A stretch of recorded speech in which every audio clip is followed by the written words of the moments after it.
আজকে আমি তৈরি করব রসগোল্লা। রসগোল্লার নাম শুনলেই মুখে জল চলে আসে।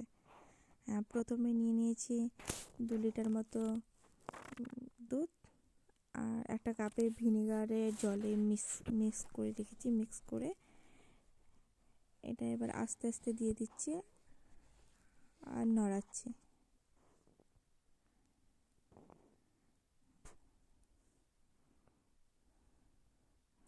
হ্যাঁ, দেখতেই পাচ্ছেন দুধটা ফেটে গেছে, ছানা তৈরি হয়ে গেছে।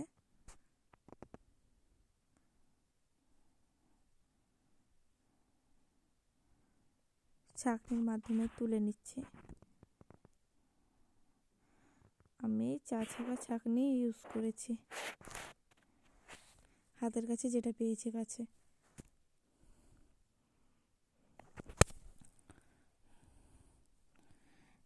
ছানাগুলোকে একটু ধুয়ে নেব, না তো ভিনেগারের যে টক ভাবটা আছে সেটা রয়ে যাবে।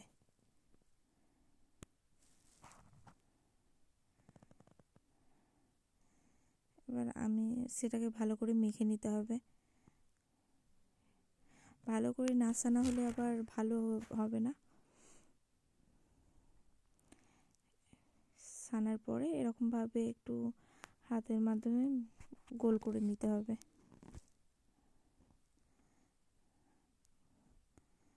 গোল করে নিলাম।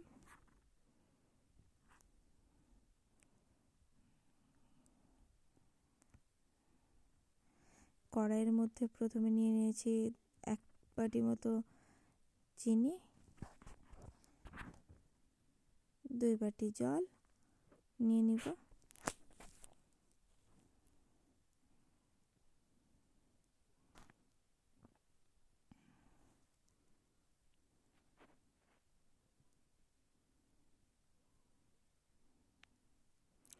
দুটো এলাচ,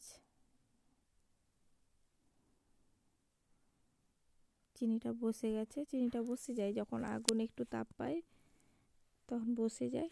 ঠিক এরকমভাবে হিলিয়ে ঠিক করে নিতে হবে। সেরাটা তৈরি হয়ে গেছে, দেখতেই পাচ্ছেন।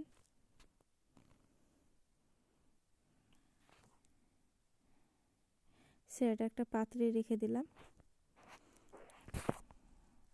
এদিকে আমার মিষ্টিগুলো রেডি আছে।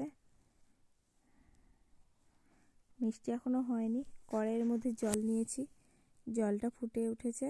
এবার আস্তে আস্তে রসগোল্লাগুলো দিয়ে দিচ্ছি, ছানার গোল গোল।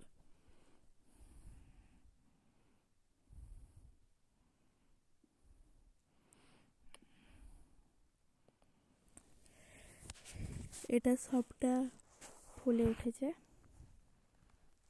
ভেসে উঠবে। হ্যাঁ, এবার ছাঁকনির মাধ্যমে এটা তুলে সেরাতে দিয়ে দিচ্ছি।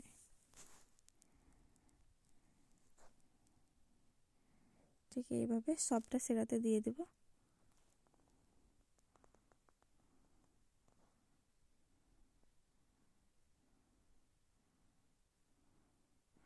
নরম হয়েছে তাই দেখছিলাম।